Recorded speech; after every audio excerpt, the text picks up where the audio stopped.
In this guide, you'll learn how to get flash filter effects on Instagram. Let's get started. First, update your Instagram app to its latest version. For that, launch App Store or Play Store. Search for the app Instagram. Once app appears, if you find the option Update, click on it and update the app to its latest version. Then you can launch it. Now navigate to the home page.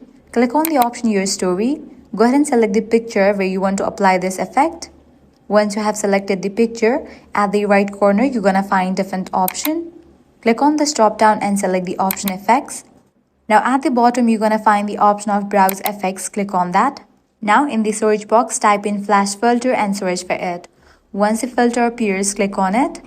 Now wait for a few seconds. The filter is being applied to the picture. And now you can see the result. So this way you can easily get flash filter effects on Instagram and use it. If this guide helped you out, do not forget to like, share and subscribe. Thanks for watching.